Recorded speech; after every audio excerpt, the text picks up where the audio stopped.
posição é que, por mais que a Rússia tenha queixas em relação àquilo que é um fracasso de socialização, como dizia o Andrei bem, um fracasso de socialização da Rússia pós-Guerra Fria na arquitetura de paz e segurança europeias, embora aqui haja culpa de parte a parte também, mas mesmo que isso possa ser aceite, o passo da guerra na Ucrânia para mim é perfeitamente injustificável, para além de ilegal, etc.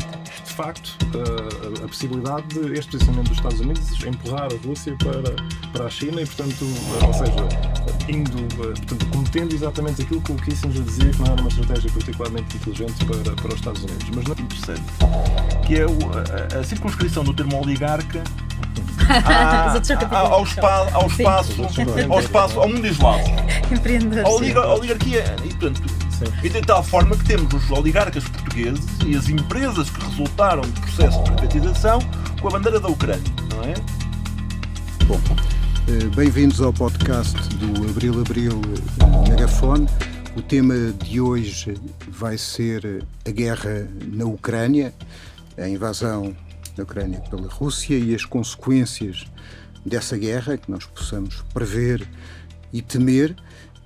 Connosco estão o André Saramago, o João Rodrigues e a Teresa Cravo, que são professores da Universidade da Economia da Universidade de Coimbra e de Relações Internacionais e de História da Economia. Eu começaria por colocar talvez ao André a seguinte pergunta: se esta guerra era evitável ou decorre também de determinados factos? Isto é, se foi apenas uma decisão não prevista ou se as coisas indicavam que poderíamos ter facilmente um conflito. Muito obrigado, boa tarde e muito obrigado pelo convite para aqui estar.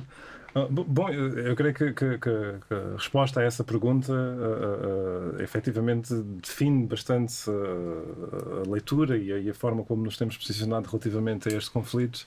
Na minha leitura, eu creio que de forma alguma, portanto, é um conflito que seria evitável, creio eu, e acho que é necessário e imprescindível olhar para este conflito no contexto histórico no qual ele está a ocorrer.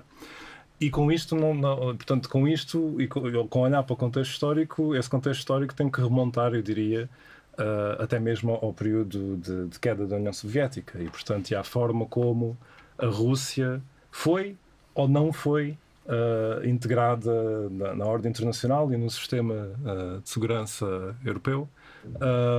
E que, enfim, isso vai desde a forma como a transição da Rússia para o período pós-socialista ocorreu e a forma como o Ocidente teve um papel nessa transição que nem sempre foi necessariamente o mais saudável, um papel que muitas vezes até acentuou e, portanto, apoiou um processo de privatização, um processo de desmantelamento de vários aspectos do Estado soviético que, em grande medida, beneficiou aquilo que hoje em dia referimos como oligarcas russos e que, portanto, que ajudou bastante a consolidar o tipo de regime, ou pelo menos criou as condições que ajudaram depois a legitimar e a consolidar o tipo de regime que hoje em dia temos na Rússia.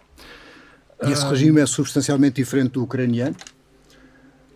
Se é substancialmente diferente do ucraniano? Bom, eu diria que sim, é diferente do ucraniano, mas não creio que o grau de diferença seja o grau de diferença que temos tentado, em torno do qual temos tentado, ou pelo menos em torno do qual muitas pessoas têm tentado ter este debate como sendo uma oposição entre democracia e autocracia, na medida em que a Ucrânia em si também tem os seus próprios oligarcas, também tem as suas próprias dinâmicas muito semelhantes às da Rússia e, portanto, em grande medida, o conflito também poderia ser olhado da perspectiva de competição entre diferentes oligarcas por esferas de influência naquela região e, portanto, creio que este debate e que a análise desta situação não pode ser baseada em princípios abstratos de democracia e autocracia. Tem que ser baseada numa análise histórica e numa análise concreta da situação naquela região, num contexto histórico. E, portanto, contexto histórico esse que remonta, pelo menos, eu diria,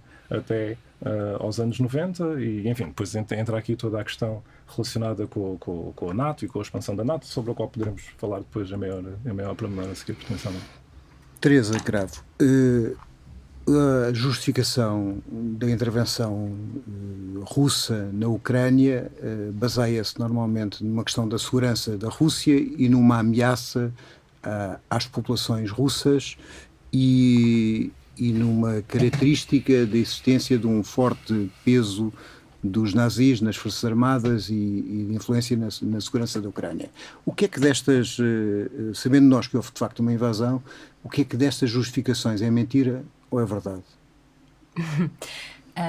Eu acho que a primeira parte da tua pergunta, que se remete a uma terminologia que nós usamos nas relações internacionais, que é do síndrome de cerco, que é algo que, do ponto de vista da contextualização histórica, não só da Rússia, em termos de Federação Russa atual, mas também da União Soviética e anteriormente do Império Russo, é algo que me parece relativamente consensual, ou seja, mesmo diplomatas norte-americanos no auge da Guerra Fria aceitavam esta ideia de que havia aqui, do ponto de vista de geopolítica, uma situação de tratamento internacional da Rússia em que a Rússia se sentia de alguma forma cercada e que isso tinha implicações muito claras na sua política externa relativamente ao seu imediato, não é? À sua região mais próxima, mas também em relação ao Ocidente, genericamente falando.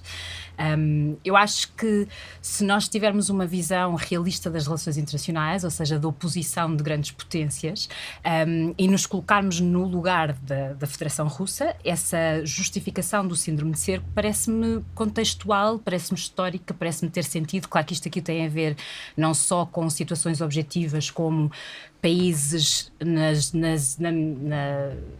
digamos que se estão efetivamente a rodear a Rússia do ponto de vista físico, que são aliados do outro polo, e também bases militares, ou seja, há efetivamente alguns cálculos objetivos que nós podemos fazer para poder justificar este síndrome de cerco, mas em última análise o síndrome de cerco é uma construção nacional, é uma construção identitária de que a Rússia de alguma forma tem estado numa posição em que tem que se defender.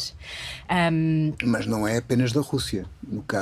Nós temos no caso dos Estados Unidos, que entraram quase numa guerra nuclear com a então União Soviética por causa dos mísseis em Cuba, não é? Sim.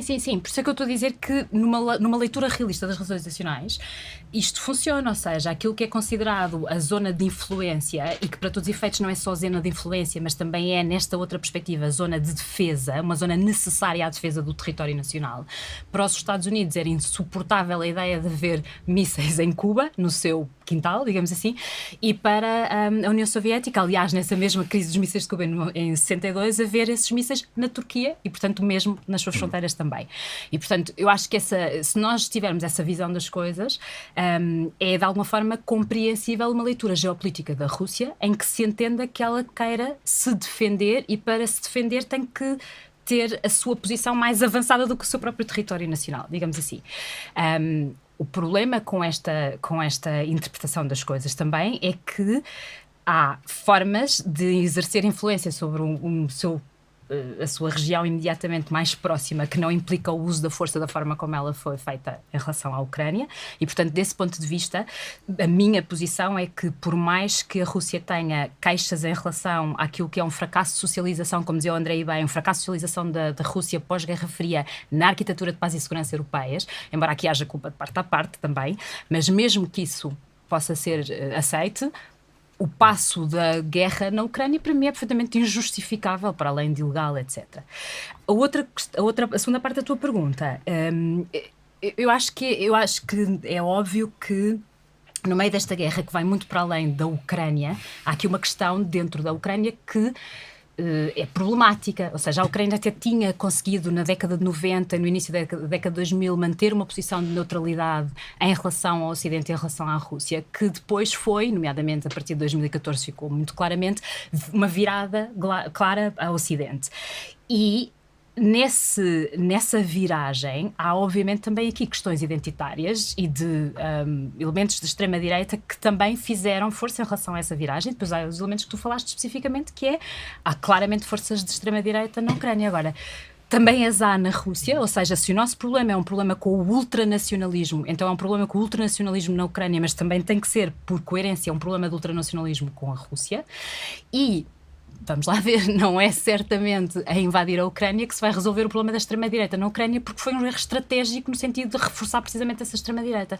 Tal como, do ponto de vista da primeira resposta à tua pergunta, que tem a ver com o síndrome de cerco, aquilo que é, do ponto de vista estratégico, é um erro esta guerra, porque está obviamente a apelar à expansão da NATO ainda mais. Portanto, se sentia cercada, mais cercada ainda se vai ficar. Mas a questão dos russos, a partir de 2014, nós temos a Ucrânia, que é constituída por várias culturas e vários povos. E em 2014 esse equilíbrio, com um direto apoio da União Europeia e dos Estados Unidos, foi rompido com a alteração do governo.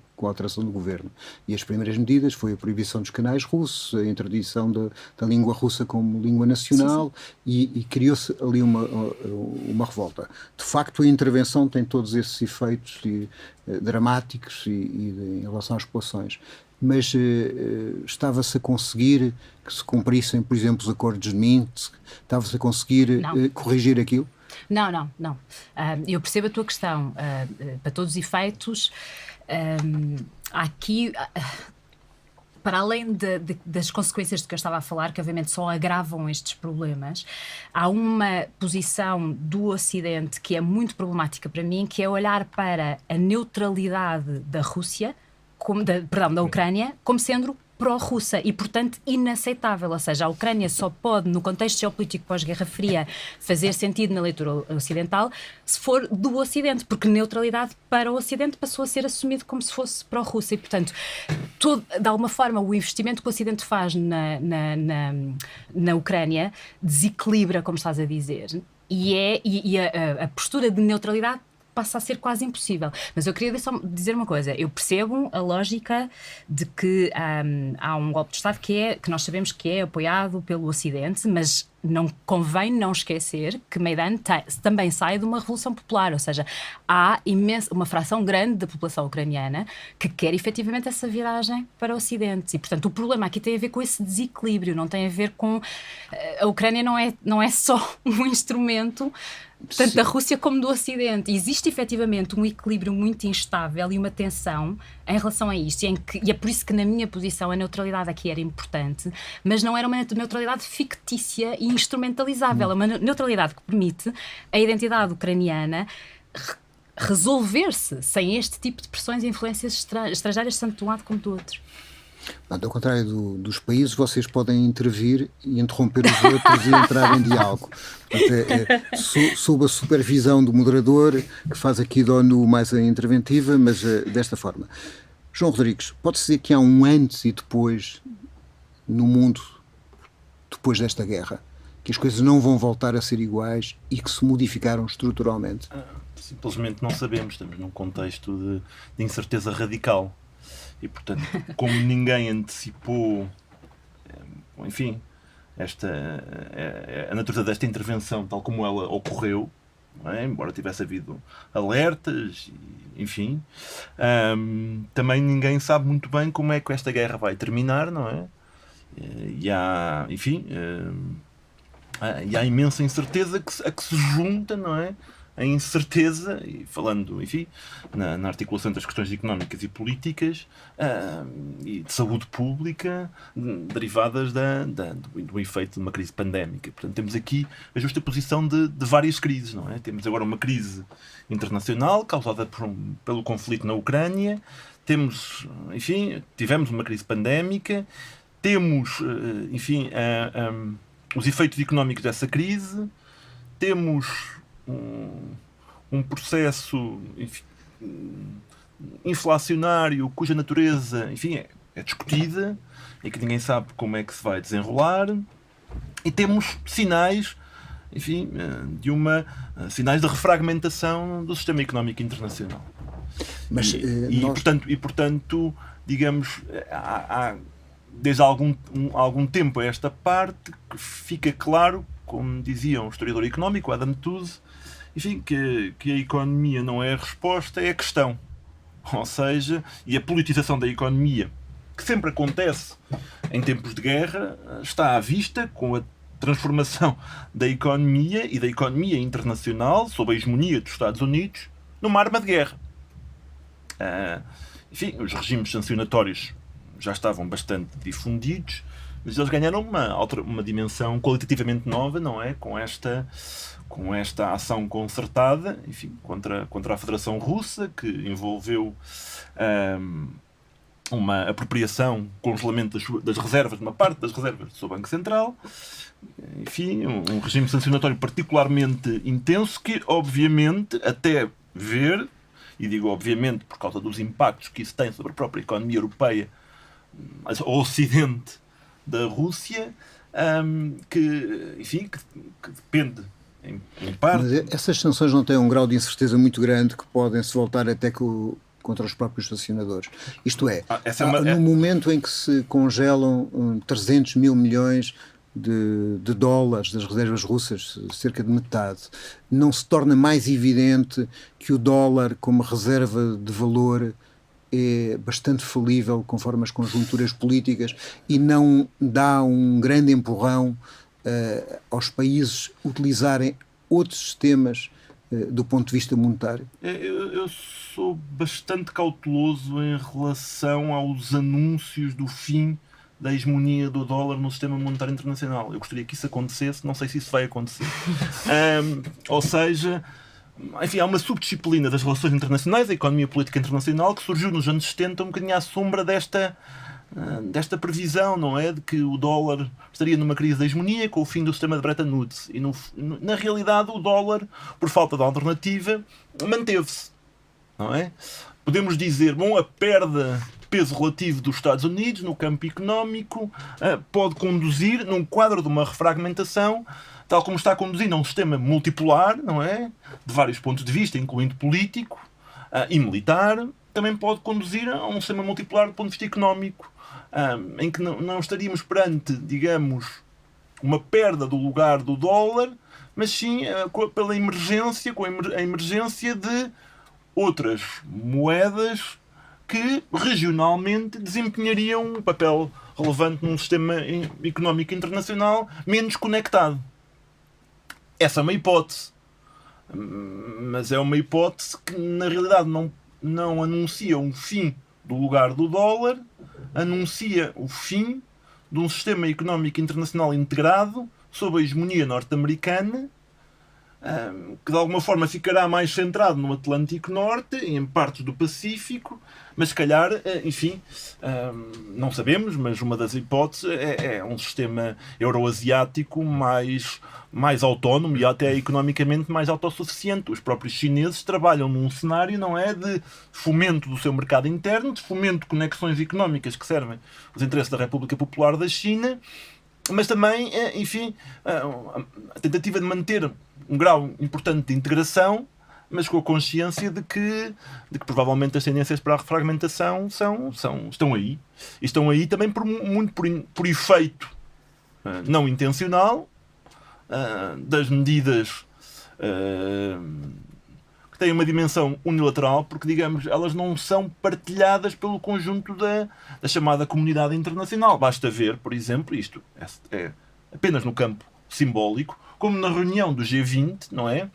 Quer dizer, onde estão as principais economias, incluindo as economias, digamos, do G7, não é? Dos países mais industrializados do Atlântico Norte, digamos, os sinais de ostensiva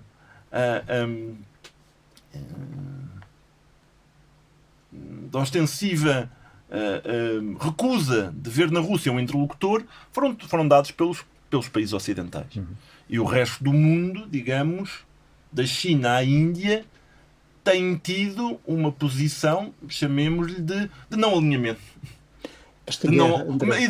E aqui não alinhamento, enfim, quer que traduz, quer em abstenções perante determinadas resoluções internacionais, quer até, enfim, na manutenção de ligações políticas e de vários países, da Rússia e Índia, económicas, até militares, da Rússia, Índia, África do Sul, por exemplo. Mesmo a posição do Brasil e de vários países da América Latina é uma posição, pelo menos, de esperar para ver, tentando manter uma multiplicidade de ligações. Isso é um elemento novo. isso é um elemento novo, ou seja... Deixa-me só passar aqui para o André em relação, continuando a tua questão, que é o seguinte: a forma como esta guerra é vista, nós estamos imersos numa bolha mediática em que durante 50 dias levamos com a guerra da manhã à noite. Mas a forma como ela é vista por metade do planeta provavelmente não é a mesma forma. Isto é, a norte e a sul, a visão da guerra é diferente. E provavelmente os países do sul veem até com algum desagrado, não só a guerra, mas como este caráter absolutamente terrífico que o Ocidente dá a esta guerra sem dar ao resto. Pode-se dizer isso? Sim, eu acho, pegando um bocadinho no que o João estava a dizer também, eu acho que da mesma forma que acho que para compreendermos como é que chegamos até aqui precisamos de um contexto histórico significativo, acho que esse contexto histórico também tem que ter uma dimensão global e não apenas centrado na Europa e nas relações da Europa ou do Ocidente com a Rússia. E eu acho que observar a ascensão da China e olhar para essa ascensão como parte muito importante do contexto desta guerra, acho que é absolutamente fundamental. Até porque, portanto, esta ascensão da China, e isto prende-se um bocadinho também com a hegemonia do dólar, não é? Portanto, a ascensão da China tem passado, durante um longo período de tempo, a ascensão da China tinha a ver com chegar ao nível do Ocidente, chegar ao nível dos Estados Unidos. Crescentemente, a ascensão da China passa a assumir novos contornos que passam muito por ultrapassar do ponto de vista tecnológico e criar bases para sistemas tecnológicos, nomeadamente com a questão do 5G, mas não só, com a questão também da China estar crescentemente a tentar desenvolver sistemas alternativos de GPS, sistemas alternativos do CIBS, por exemplo, tudo isso que pode dar canais de oxigênio a uma Rússia sobre sanções por parte do Ocidente. E é essencial não ignorar o facto de que, da forma nomeadamente como este conflito afeta a China, e nomeadamente a própria estratégia geopolítica e de desenvolvimento da própria China, muito associada ao projeto do Uma Rota, Uma Faixa, né? Portanto, o Belt and Road Initiative, para a qual, portanto, esta ideia de criar uma vasta rede de transportes ferroviários e náuticos que liga a China à Europa Ocidental, e basta olhar para um mapa deste projeto e ver o papel fundamental que a Rússia e a Ucrânia têm nesse projeto. Nomeadamente o leste ucraniano, não é? Portanto, como canal absolutamente essencial neste projeto chinês. E, portanto, eu acho que mesmo a própria forma como em Washington se olha para este conflito e se olha para os potenciais resultados deste conflito, acho que a China nunca é alheia a este cálculo. E eu acho que isso prende-se muito, nomeadamente, com o facto de que em Washington discute-se cada vez mais a ideia de que talvez nós estejamos perante um conflito que vai durar no tempo, mas que um dos efeitos deste conflito durar no tempo, e portanto toda a estratégia de Washington relativamente a esta situação... Mas é uma análise ou é um desejo? Pois é, portanto, no sentido em que toda a postura é uma prescrição, não é? É uma prescrição, toda a postura de Washington no contexto deste conflito parece ser muito no sentido de continuar a enviar armamento, prolongar a guerra, e portanto a posição em Washington e em grandes vários comentadores e analistas americanos têm muito esta perspectiva de prolongar a guerra, com a ideia de que prolongando a guerra provocará um desgaste tal à Rússia que poderemos estar perante uma alteração de regime na Rússia. Já li, inclusive, discussões sobre uma possível fragmentação da própria Federação Russa. E num cenário desses, seria potencialmente bastante benéfico para a manutenção da hegemonia dos Estados Unidos face a uma competição crescente com a China. E, portanto, eu acho que uma certa relutância, porque merece colocar-se a questão também. Nós estamos constantemente a discutir sobre há ou não negociações, quais é que são os contornos destas negociações, porque é que as negociações, tendo em conta que aparentemente uma parte importante da justificação para a própria guerra da parte da Rússia é a expansão da NATO, e tendo em conta o papel que os Estados Unidos têm no âmbito da NATO, porque é que o tipo de esforços, nomeadamente, que até o presidente francês, Emmanuel Macron, tem desenvolvido, no sentido de tentar conversar e, portanto, tentar abrir canais de comunicação e de diplomacia, porque é que não vemos algo do género da parte da administração Biden? Durante a crise dos mísseis de Cuba, os Estados Unidos e a União Soviética tiveram constante comunicação um com o outro. E, portanto, porque é que não há um papel mais ativo diplomático da parte dos Estados Unidos neste contexto? E, portanto, para responder um bocadinho à questão do desejo, não sei se será desejo, não irei tão longe a dizer que será desejo, mas há uma oportunidade. Eu estou a dizer que é desejo, no sentido que há até conhecidos relatórios da RAND Corporation, o Standing Russia, que eles dizem que haver uma guerra limitada, um conflito limitado entre a Ucrânia e a Rússia que não tenha uma escalada nuclear é uma forma de garantir o enfraquecimento da Rússia. Exatamente. E o enfraquecimento da Rússia é esse que, por sua vez, tem consequências geopolíticas para a confrontação com a China. Portanto, uma Rússia enfraquecida, uma Rússia não só enfraquecida, mas até mesmo em potencial fragmentação ou em convulsão interna, é algo que também vai expor a China a perturbações e, portanto, que também vai ter impacto na China. E para voltar à questão sobre o Sul global e como o Sul global olha para esta questão, é importante não esquecer, e portanto as Nações Unidas têm levantado essa questão várias vezes, que o impacto das sanções não é só sobre a Rússia e sobre a economia russa e sobre a população russa. O impacto das sanções, principalmente com toda a disrupção que está a originar ao nível de exportação de cereais, etc.,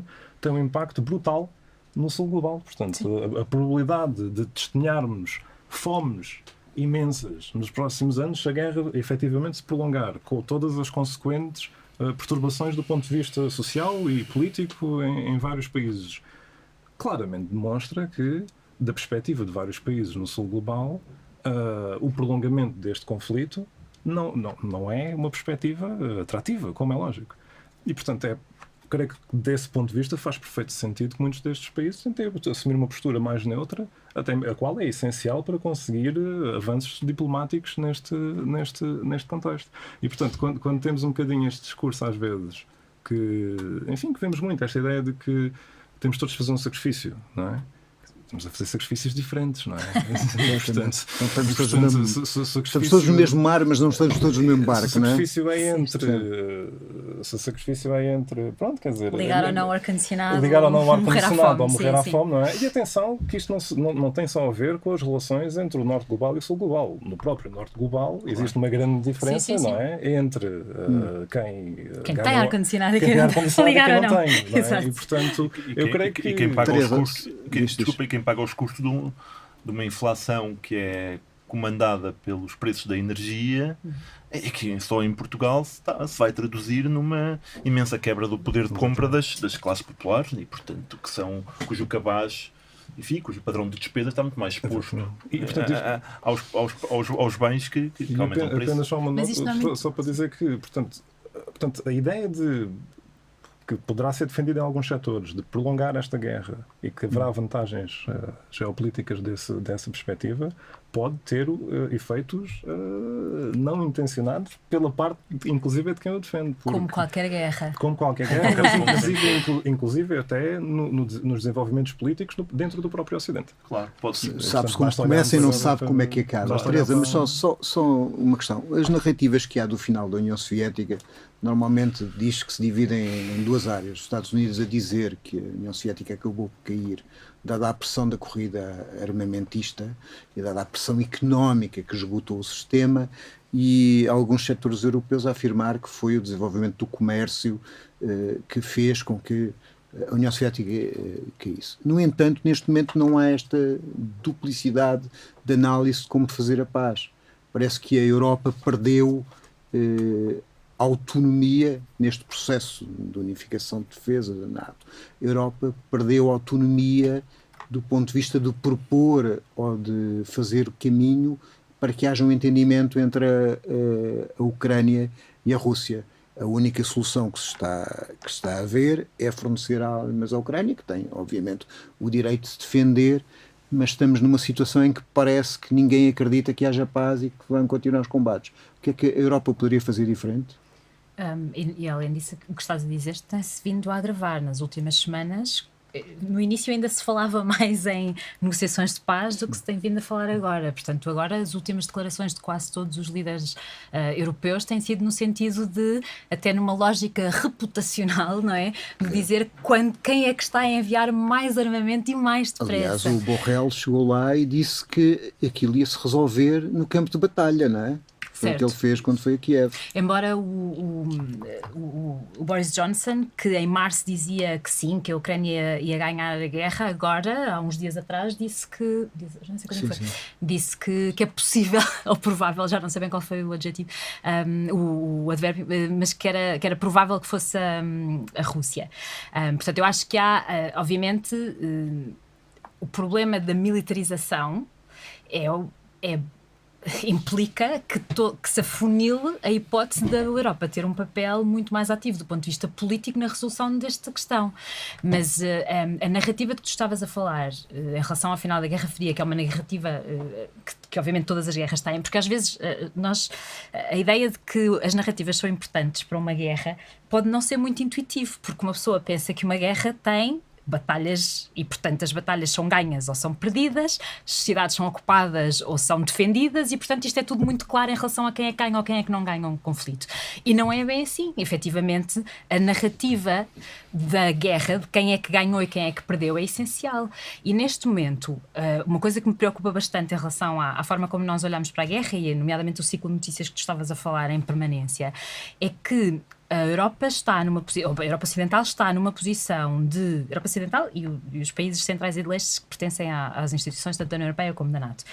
A narrativa é uma narrativa moralista sem ser moral, ou seja, é moralista no sentido em que nos diz que há um agressor e um agredido, ponto final, e portanto se nós não defendemos o agredido é porque estamos a favor do agressor e portanto moralmente isto não pode ser, e no entanto é incapaz de falar em dilemas verdadeiramente morais que existem aqui, como eu acho que a Ucrânia tem direito a se defender, seria incapaz de dizer que é impossível, embora perceba uma posição pacifista, pacifismo absoluto em relação a isto, e dizer que mesmo nesta situação podia ser não violência, mas não é a minha posição política em relação a isto. E, portanto, para mim, não achando isso, acho que é perfeitamente razoável que se apoie a resistência ucraniana, sabendo, no entanto, e por isso para mim é que isto é um dilema moral a sério, sabendo, no entanto, que quanto mais armamento for enviado para a Ucrânia, obviamente mais se prolonga o conflito, que isso implica uma militarização enorme da sociedade ucraniana e da região, e nós sabemos, quem estuda paz e conflitos sabe quais são as consequências disso, ou seja,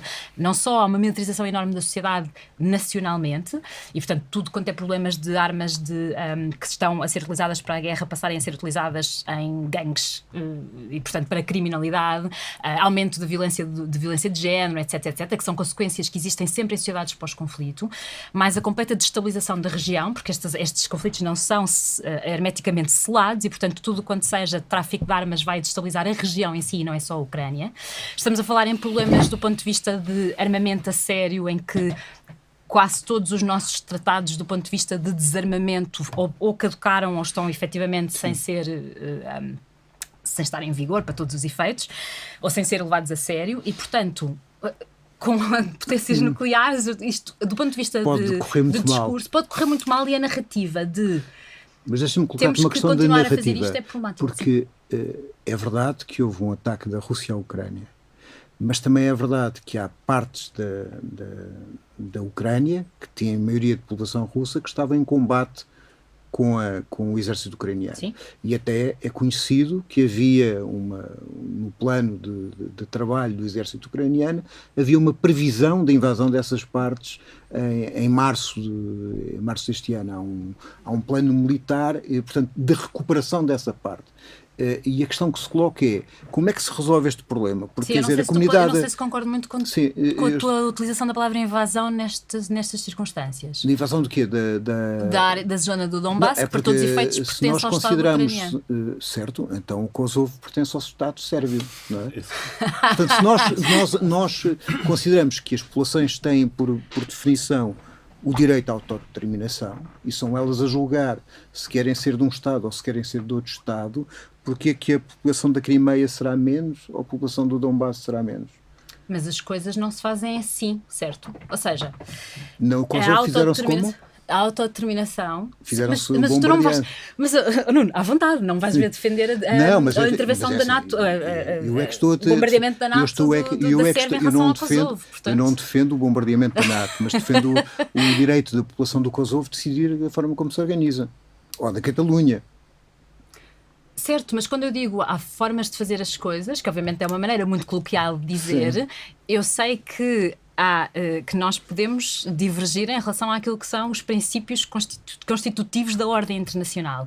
Para mim, a abstenção do uso da força nas relações internacionais e o respeito pela integridade dos Estados é importante, sendo que há outros valores que estão aqui presentes, como o da autodeterminação, que também são importantes, mas eles podem ser resolvidos sem o uso da força, ou devem ser resolvidos sem o uso da força. E, portanto, muito simplesmente achar que porque havia problemas na zona do Donbass a Rússia podia ter feito isto, para mim é inaceitável. Ou seja, não partilho dessa opinião, mesmo. Nem eu tenho.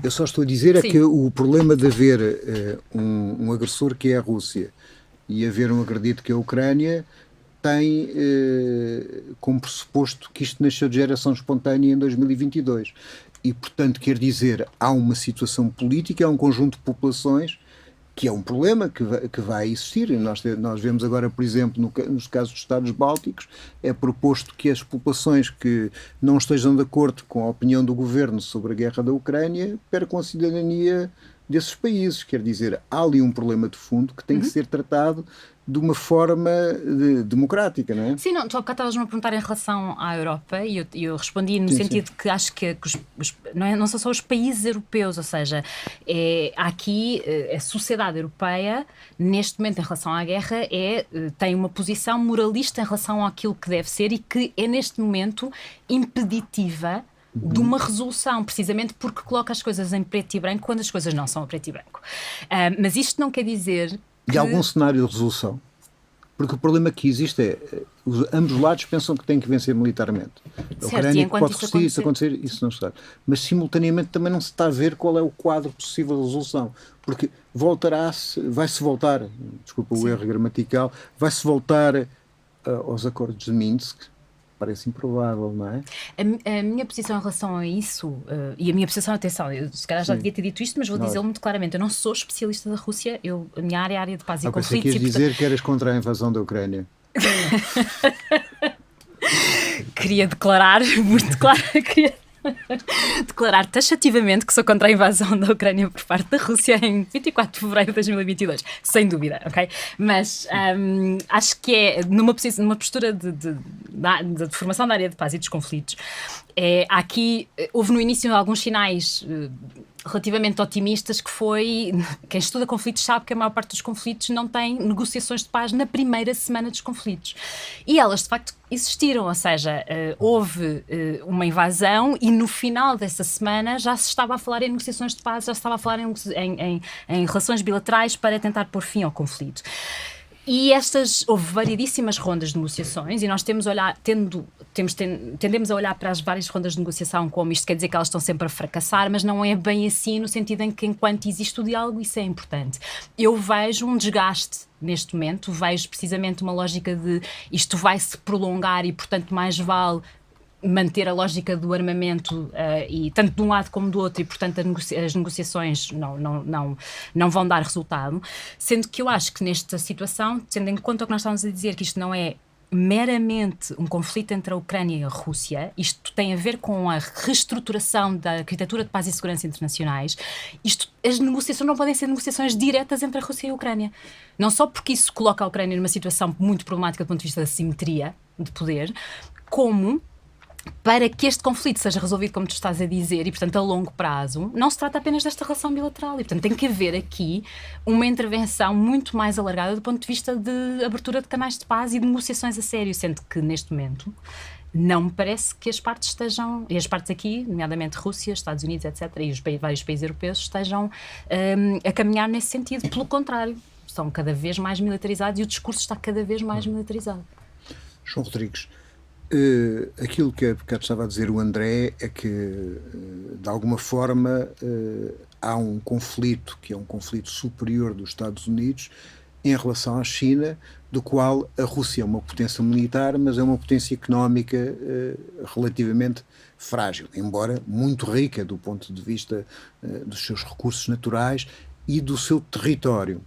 A questão que eu coloco é, isto não tem efeito contraditório para os Estados Unidos, no sentido que está a dirigir a Rússia para os braços da China, numa altura em que o desenvolvimento passa, como na maior parte da história do mundo, novamente para a zona da Ásia. Não reforça essa... Pois na ótica dos Estados Unidos, enfim, não sei se os efeitos perversos prevalecem sobre alguns ganhos, nomeadamente sobre a confirmação de que a União Europeia, no fundo, se desenvolve na sombra da hegemonia norte-americana, e apesar de tudo, isso é relevante, que o Japão se desenvolve na sombra da hegemonia americana e, portanto, que esta tríade...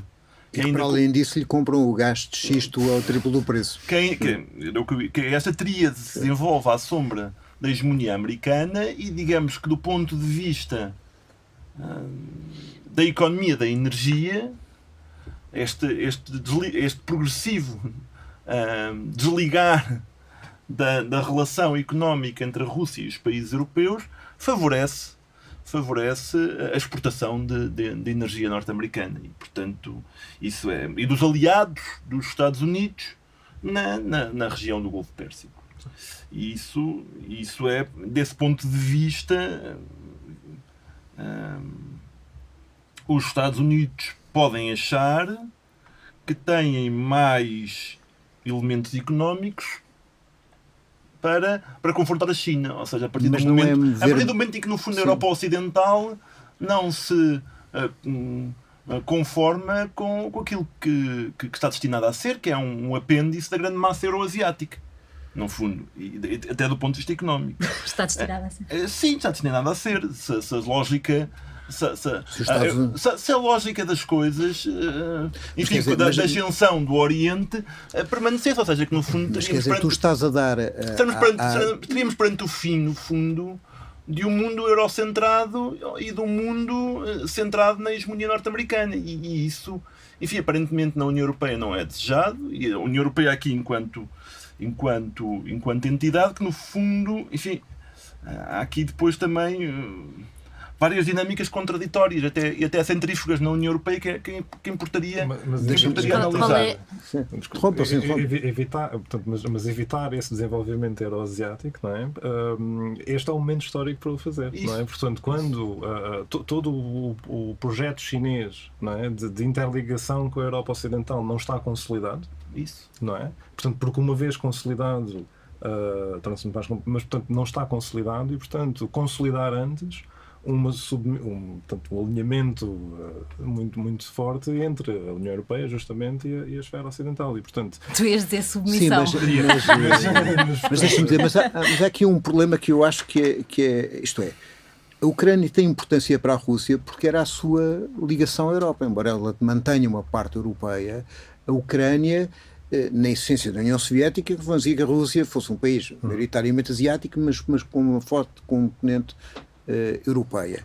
Com esta passagem da Ucrânia para o lado do Ocidente e não manter uma característica de contacto entre a Europa e a Rússia desliza para uma parte asiática e vai ser, enfim, não vai ter, frente à China, uma potência menor, mas é uma potência menor que tem as matérias-primas que faltam à China, tem os combustíveis que faltam à China e numa altura que a Ásia está a subir. Mas é drasticamente menor, ou seja, essa posição que estás a falar... Mas é drasticamente menor de população, mas não é drasticamente menor de território. Desse ponto de vista, e para citar o Henry Kissinger,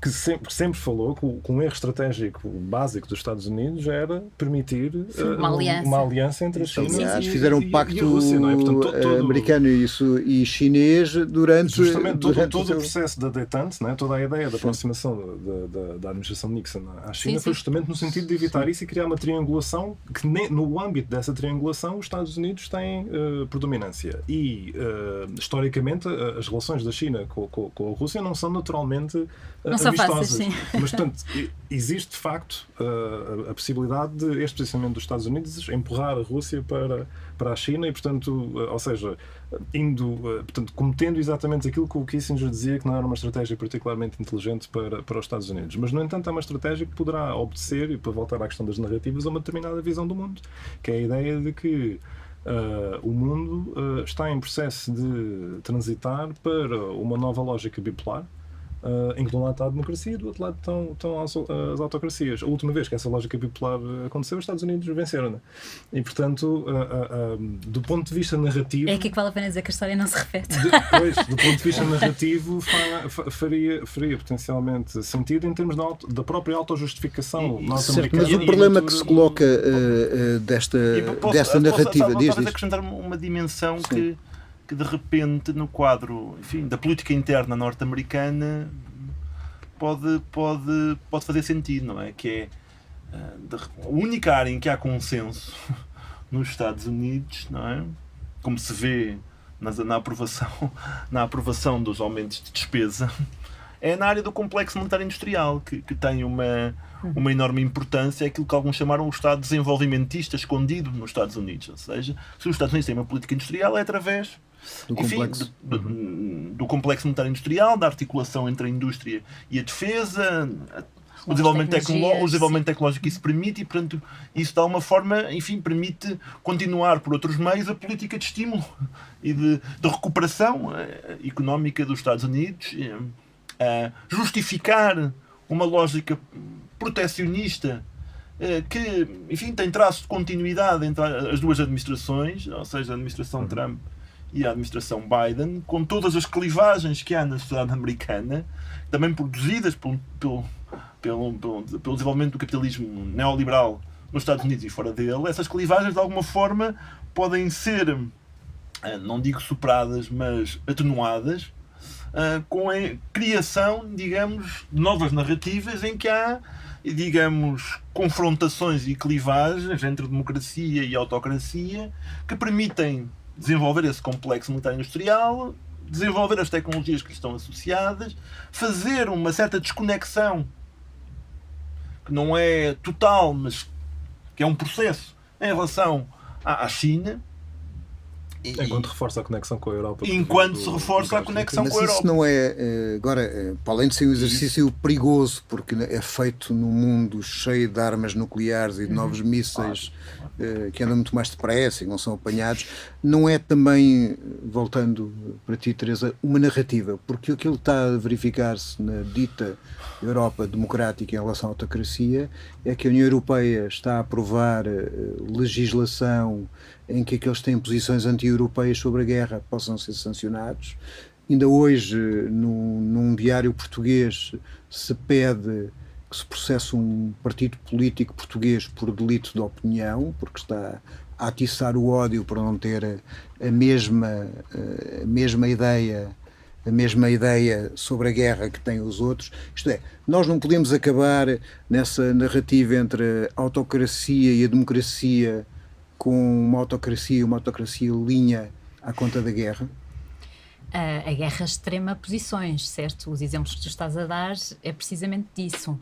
E depois há um substrato dessa narrativa. Eu acho que valia a pena nós pararmos para pensar porque é que foi tão fácil com esta invasão as sociedades europeias reagirem de forma quase que instintiva com uma enorme russofobia. As situações que nós, completamente caricatas, de parar de ensinar o russo em escolas secundárias no interior da Inglaterra ou esse tipo de coisas, não é? E os concertos e, portanto, tudo o que teve a ver com boicote cultural não foi e é sinal claro, de uma russofobia que estava latente, porque para todos os efeitos nós não saímos daquela outra narrativa da Guerra Fria há assim tanto tempo quanto isso. E portanto eu acho que obviamente a guerra é instrumentalizável muito facilmente, principalmente na lógica moralista que eu estava a falar, no sentido de extremar as posições e tornar essas posições mais aguerridas. E isso, eu não acho que neste momento nós estejamos a abrir caminho para e abrir espaço para outras opiniões, é ao contrário. Isto não quer dizer, já agora, que as opiniões que podem ser contrárias àquilo que é... ou seja, que o debate de opiniões não implique uma... como é que eu ia dizer isto? Não implique acusações de imoralidade e o que quer que seja em relação aos outros atores. Eu não partilho da opinião do PCP, por exemplo, da postura do PCP. Acho a postura do PCP completamente insustentável, por exemplo. Mas não proponho que eles sejam calados. Claro que não. Claro que não. Ou ilegalizá-los? Não, claro que não. E aliás, entendo perfeitamente que um Partido Comunista Português não queira estar no Parlamento a ouvir alguém que ilegalizou o Partido Comunista com género noutro país. Acho que podiam ter ficado por essa justificação. De resto, não acho que a postura de muitas pessoas que têm estado a falar de paz seja a postura com a qual eu mais me identifico. Aliás, eu neste momento eu olho para as pessoas que usam a palavra paz e a palavra paz precisa de ser desresgatada entre aqueles que acham que paz só quer dizer discurso de Miss Universo e aqueles para quem basicamente paz é capitulação. Os estudos para a paz são um bocado mais do que isso. Mas a questão não... Isto é, eu acho que há uma diferença entre aquilo que dizem que é a posição do Partido Comunista e a posição que o Partido Comunista diz.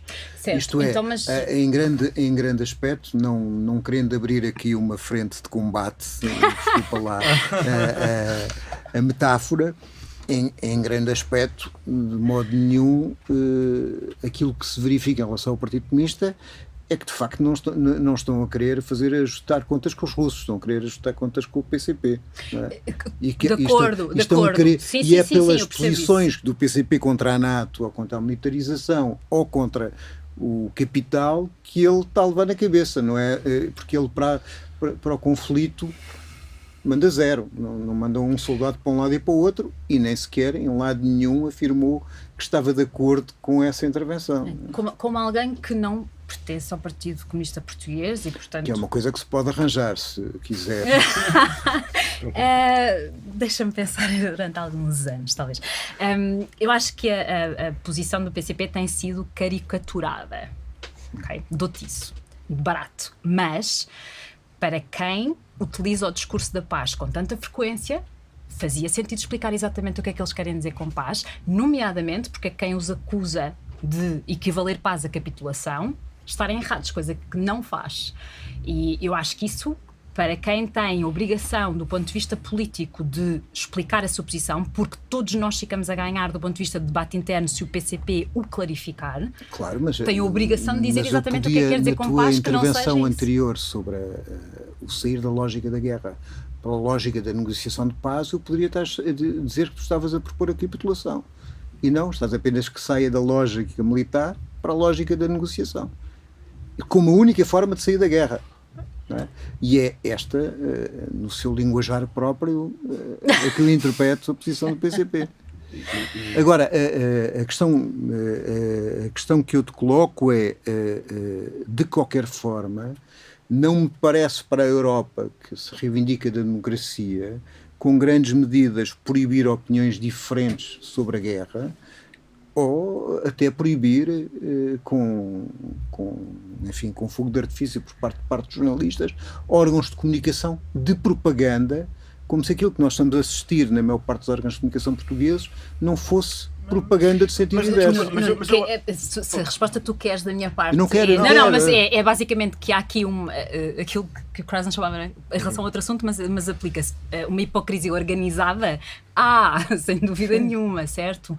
Ou seja, as pessoas que se estão a levantar contra a invasão da Rússia à Ucrânia não fazem a mesma coisa em relação a outros conflitos como Israel-Palestina, e quando nós falamos nesses outros conflitos, meu Deus, que há aqui uma relativização que é insustentável, como se, para efeitos de análise de conflitualidade, nós não fizéssemos bem em comparar com outros conflitos, e mais do que isso, não fosse importante para a nossa posição no Ocidente apontar as hipocrisias do Ocidente também. Não, mas aquilo que eu queria ver é como é que tu analisas este processo, como tu disseste, quando há um conflito deste género, há um extremar de posições. Mas como é que é possível manter a democracia e a pluralidade na Europa perante isto? O que é que é preciso fazer? Ou estamos condenados a assistir a este estreitar das margens de liberdade? Nós estamos condenados a levar na cabeça, certamente, e a continuar a ouvir coisas do género, cada vez que se vem com comparações, isto é ilegítimo, a dizer que não há complexidade nenhuma, de que isto é tudo preto e branco, e o que nós temos que fazer é conviver bem e responder quando levamos na cabeça por causa disso. Agora, acho que aqui eu percebo a lógica de que se calhar é mais importante falar sobre outras coisas do que falar sobre, por exemplo, a forma como a esquerda pode estar a reagir mal a este conflito. Eu por norma não faço isso, porque a sensação que eu tenho é que o debate é útil se for útil em relação a tudo o que me parece que possa não ser a leitura ideal para efeitos de resolução de conflito. E a efeitos de resolução de conflito aqui, como eu disse há pouco, não é este conflito, é a transformação das relações de segurança na Europa. Portanto, na Europa e a nível mundial, como nós temos estado a falar. Portanto, é muito mais, vai muito para além deste assunto específico, nomeadamente vai muito mais para além da caricatura do PCP, ou vai muito mais para além do que Macron, Le Pen, etc. Mas aqui interessa, enfim, do ponto de vista do combate político e ideológico, perceber porque é que em Portugal, em 2022, de repente, o Partido Comunista Português se transformou no ponto focal. E transformou-se, enfim, porque há uma tentativa por parte, enfim, dos setores da opinião liberais de usarem este conflito como um pretexto para, no fundo, caricaturar as posições de setores de esquerda que vão estar na primeira linha do combate em relação àquilo que é, digamos, a resolução favorável aos setores capitalistas das múltiplas crises que nós vimos atravessando. Ou seja, e aqui, ou seja, não é por acaso, esta campanha é bastante útil, a campanha mediática, porque é de campanha mediática que nós temos que falar. Ou seja, este conflito está a ser coberto de uma determinada forma e com uma intensidade sem precedentes. Sem precedentes em relação a outros conflitos. E em Portugal, em particular, está a ser coberto dando uma saliência extraordinária a um partido que tem 4% do eleitorado. E porquê é que isso acontece? Acontece porque, apesar desse partido estar enfraquecido, ele tem uma posição muito clara de recorte anti-imperialista, tem uma posição muito clara em relação à União Europeia e à NATO, e a articulação entre os dois, ou seja, a militarização da União Europeia, que está em curso à boleia deste conflito, e tem uma posição muito clara no conflito social em Portugal em relação àquilo que está a acontecer, que é uma maciça redistribuição do rendimento do trabalho para o capital. Isto está a acontecer neste preciso momento. E quer dizer, e portanto há um enorme incentivo para caricaturar, e este incentivo começa no Partido Comunista, mas não acaba no Partido Comunista, porque a acusação de putinista ela ganha o seu próprio mundo. E se há quem pense à esquerda com posições anti-imperialistas e com posições muito claras antiliberais, que isto não vai acontecer, não lhe vai acontecer, independentemente das posições que tenha sobre o conflito em curso, está enganado. Está enganado. E estamos a falar tanto do PC como partidos mais à esquerda que, numa perspectiva de longo prazo e do conflito no longo prazo, serão partidos que, embora enfraquecidos neste momento, poderão ser beneficiários da degradação das condições sociais resultante das sanções, etc. E, portanto, numa lógica de longo prazo, este é portanto, são partidos que já conseguiram forçar soluções do governo, como a anterior, que não eram necessariamente vistas com bons olhos em todos os setores. Aliás, portanto, essa pode ser uma justificação, porque o agudizar desta questão de acusações ao PCP é retirá-lo da área do apoio a um governo do PS durante não sei quanto... Da área sim. Justamente, e portanto, olhando novamente para a lógica que estávamos a falar há pouco, de uma guerra que se pode prolongar e cujos efeitos sociais se podem prolongar, neste momento faz sentido também colocar as forças que poderiam vir a beneficiar e que poderiam servir de equilíbrio nos futuros combates sociais numa posição em que não sejam legítimos Certo. Mas nesse caso a pergunta que eu vos faço aos três é porque é que o PCP se está a pôr a jeito para essa instrumentalização. Desculpe, se o moderador está fora. Não, é que, desculpem, é que... Então, o PCP ou tem estratégia política ou não tem estratégia política. Se tem estratégia política, se está, perfeitamente alerta para aquilo que vocês estão a chamar a atenção e muitíssimo bem, certo, então não se devia estar a pôr a jeito com este tipo de questões. E há outra questão para além do capitalismo que me interessa aqui discutir. O que é pôr a jeito? É um partido não ter o direito de exprimir e de exigir que a sua posição tenha algum espaço. Explica a sua posição melhor. Não, mas a questão não é explicar a sua posição, a questão é que nós temos visto uma deliberada distorção das posições. Ou seja, de uma posição de condenação da invasão em termos de assinalar a violação do direito internacional, para uma posição que contextualiza historicamente que tem contextualizado historicamente este conflito, não o desligando, por exemplo, da política de alargamento da NATO. Há muitas pessoas que fazem isso sem... Não é só o PCP que está na luta do é preciso perceber o que é que levou, quais são as causas estruturais do conflito. Mas é o único partido das posições que eu conheço que tem colocado no centro da explicação deste conflito a questão, que me parece crucial, e pela qual começamos, do alargamento aparentemente continuado da NATO para o leste. E que tem de alguma forma colocado no centro da explicação para este conflito, no fundo, a relação entre o momento unipolar, a proeminência dos Estados Unidos e um conjunto de países, nomeadamente a China, que neste momento desafiam essa unipolaridade. Ou seja, que faz uma análise completa do sistema internacional mais completo. E também não é a única força política que não envereda pela santificação do governo da Ucrânia. Porque, assim, um governo que tem oligarcas, que proíbe órgãos de comunicação social, que proíbe partidos, que proíbe frente oposicionista, que tortura a população, que tem unidades, a gente pode dizer que são 1%, 10%, 5%, mas não existe em nenhum país da Europa unidades que sejam assumidamente nazis no exército.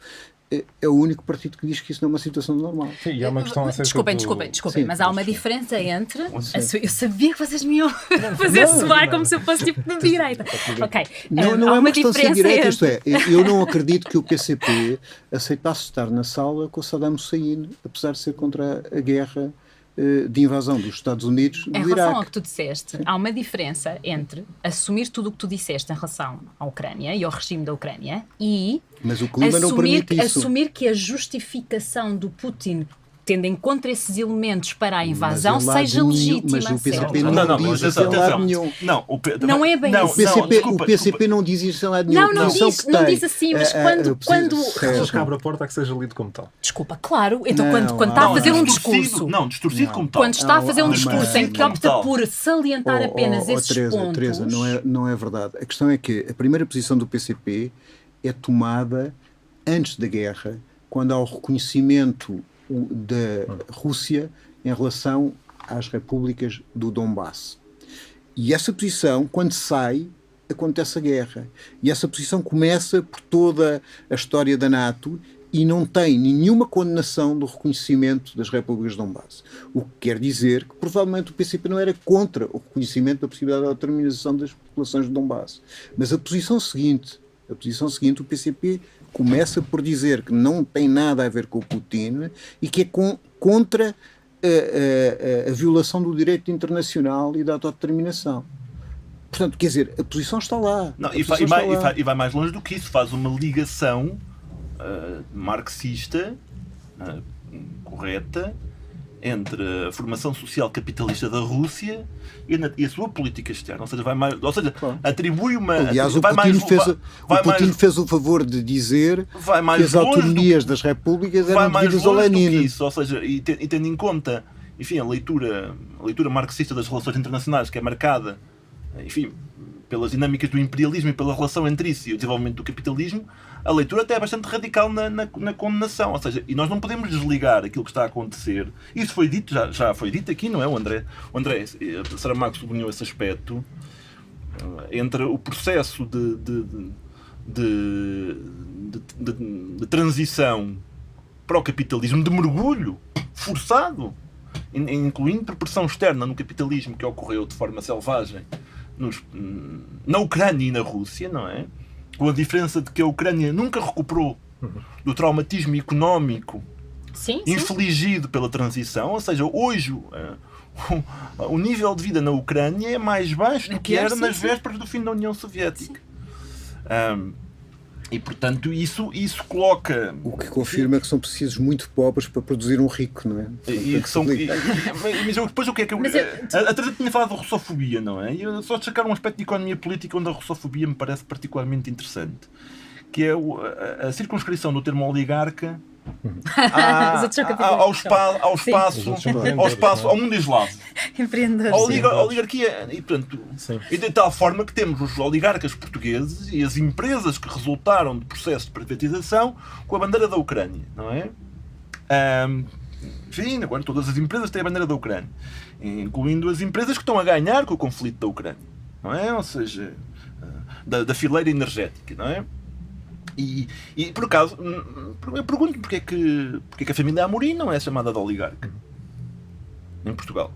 É por controlar, é por ter acesso privilegiado aos meios de comunicação social? Não esqueçamos que até há pouco tempo mesmo os oligarcas russos eram atraentes empreendedores em Portugal, sim. troca dos vistos gold, não é? E mesmo relativamente ao governo de Zelensky é importante não esquecer um aspecto que é quando Zelensky foi eleito, a capacidade portuguesa de sancionar os oligarcas russos é extraordinária, não é? Os dados apontam para aí. Acho que 248 euros é um bom preço. Quando Zelensky foi eleito, ele foi eleito numa base, e foi eleito de forma substancial, mas ele foi eleito numa base de tentar uma abordagem mais moderada e mais de balanço entre a aproximação do Ocidente e a relação com a Rússia, inclusive um mandato de paz em relação à... Aliás, é conhecido em Kiev, no estádio de Kiev, no debate com o Poroshenko, ele pôs-se de joelhos a agradecer às mães que tinham os filhos a combater porque queria acabar com aquela guerra. Justamente, não é? Portanto, é importante não esquecer que ele foi eleito nessa base, mas depois não demonstrou a capacidade de não só cumprir os acordos, não só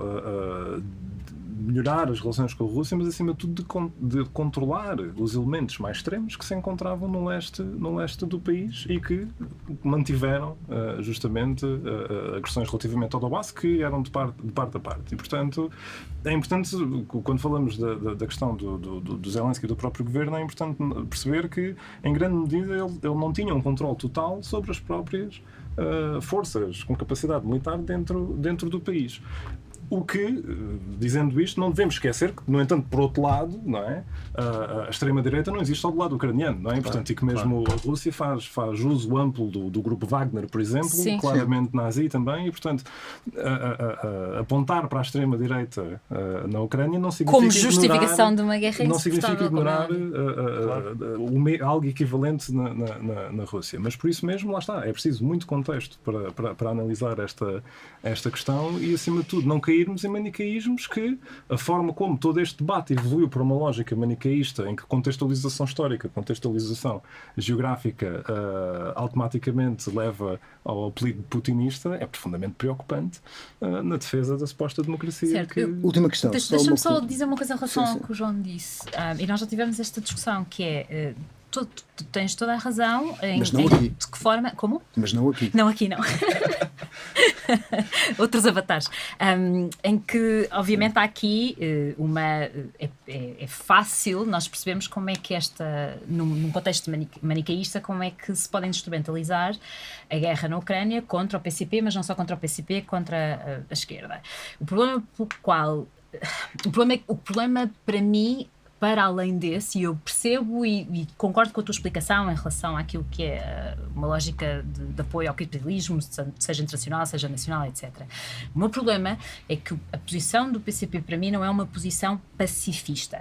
Porque eles não a explicam enquanto tal, e 2, porque a posição pacifista para mim não é uma posição que seja compatível com a power politics, que é o que nós vemos também que o PCP defende, e portanto não para PCP, mim não faz desculpa sentido. Lá, mas sim. onde é que porque é que não é pacifista dizer que só acabando o conflito militar e negociando as partes é que se acaba um conflito? O que é que isso não tem de pacifista? Que eu não, tenho dificuldade em perceber. porque o resto da contextualização há aqui uma esfera de influência da Rússia que deve manter-se. A expansão da NATO, a leitura geopolítica realista da expansão da NATO é basicamente a expansão da NATO não deve existir. A expansão da NATO não deve existir porque ela está basicamente a interferir no espaço.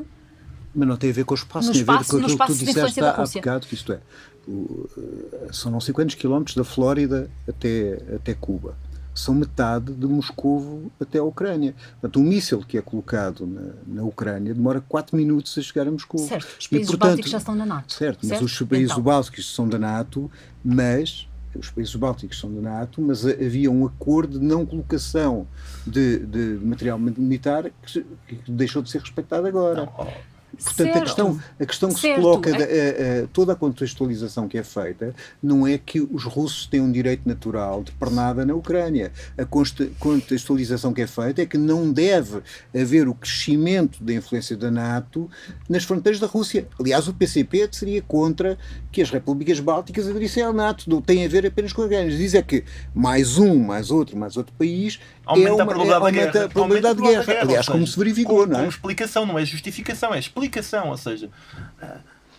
Certo, mas... Em 91, quer dizer, todos nós percebemos, não é? Que a promessa que foi feita, não é? De que... Não havia alargamento de um centímetro de pau. Seria, com a integração...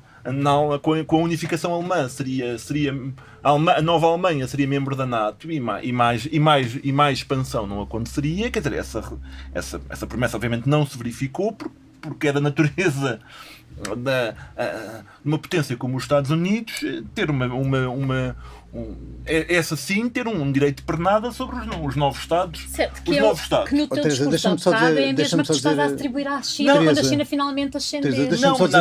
Mas a ascensão da China no sistema internacional depois temos de fazer um sobre a China. É um processo que se tem desenrolado pacificamente. E portanto, portanto tem-se desenrolado pacificamente. Eu não vejo na China uma vontade de se substituir do ponto de vista de potência hegemónica. Ou seja, não vejo na visão chinesa uma visão hierarquizada do sistema internacional. João. Como vejo nos Estados Unidos. Deixa-me só dizer uma coisa. Vocês ficam confortáveis se os Estados Unidos... É uma questão muito generalizada. Eu estou a dizer assim, por exemplo, dar-te um exemplo que eu penso que é um bom exemplo. Que é, se eu disser que o Tratado de Versalhes contribuiu para a Segunda Guerra Mundial, eu estou a justificar o Hitler. Estou a dizer que o Hitler é bom. Não, estás obviamente a explicar. Estou a explicar que há um conjunto de circunstâncias que criaram um sentimento de frustração na população alemã que levou à subida da extrema-direita e a seguir houve a Segunda Guerra Mundial, o que não significa... Portanto, se eu disser que o cerco e a não integração da Rússia, como disseste, no espaço europeu, e a Rússia chegou a pertencer ao Conselho da Europa, que era uma das primeiras passos da integração na NATO. Até por piada chegou o Putin a dizer que queria a Rússia aderir à NATO, dizendo que não, digamos... Sim, e as parcerias papais. Portanto, quer dizer, dizer isso significa que se está a dizer que está-se a justificar a invasão. Não, mas eu fui a primeira a contextualizar, portanto não tem a ver com isso. O que eu acho é que eu levo levo a peito a questão que vocês estavam a referir há bocado de atenção que este ataque todo ao PCP especificamente falando, mas a uma esquerda mais generalizada, é um ataque muito problemático porque basicamente está a legitimar agendas capitalistas e nomeadamente em relação ao que vem ao que virá, não é só agendas capitalistas, é de uma forma particularmente agressiva da redistribuição no quadro do capitalismo. Certo, e eu entendo isso, mas por outro lado, o meu problema é que não me parece que do ponto de vista das relações internacionais a postura seja uma postura diferente daquilo que é o jogo das potências como ele existe hoje em dia, e nada disto para mim é satisfatório. E mais, a utilização da palavra paz, quando a única coisa que nós queremos efetivamente é dizer não, em vez dos Estados Unidos, isto melhor é ser uma hegemonia da China, outra coisa para mim é altamente... Mas olha que a forma como tu falaste na Europa como uma dependência... Ou seja do espaço euroasiático não é uma coisa que me agrada, com toda a sinceridade. Não, do ponto de vista populacional. Então. Isso.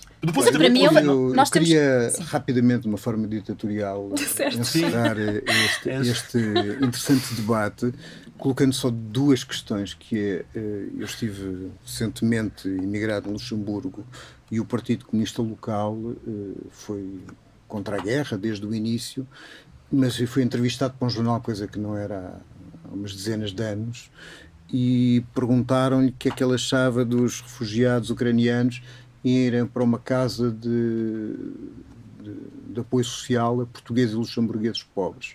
E ele respondeu que achava que havia várias casas que podiam pôr os ucranianos do outro lado. E o título foi Partido Comunista contra dar casa a refugiados ucranianos. E, portanto, mesmo uma posição clara dessa parte, por vezes, tem uma interpretação que não é tão clara. Eu percebo isso, eu percebo o que vocês estão a dizer.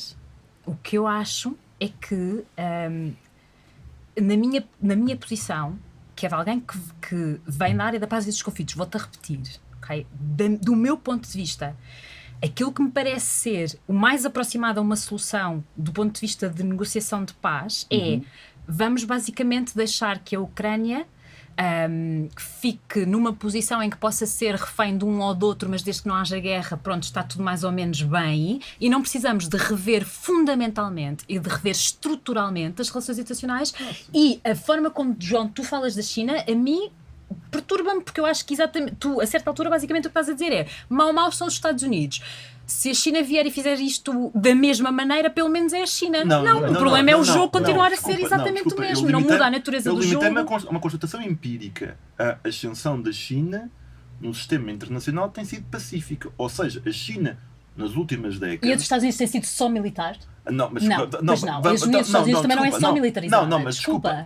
Mas nota-se um bocadinho a parte militar. Nota, mas vocês querem pôr a mão no fogo daqui a uns problemas, digo umas décadas? Ok, pronto.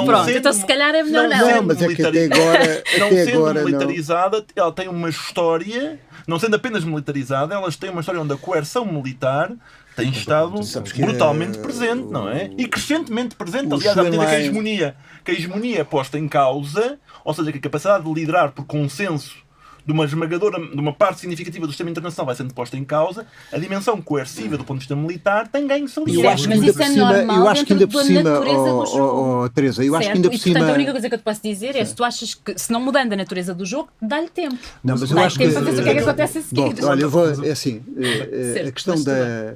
Eu acho que naturalmente todos estamos de acordo que deve-se moderar a natureza do jogo. A única coisa que está diferente é que talvez a forma como a China vê o tempo e o desenvolvimento seja diferente. Há aquelas célebres chaves do Xu Enlai que lhe perguntaram qual era a opinião dele da Revolução Francesa. Ele disse que ainda era muito cedo para fazer a avaliação.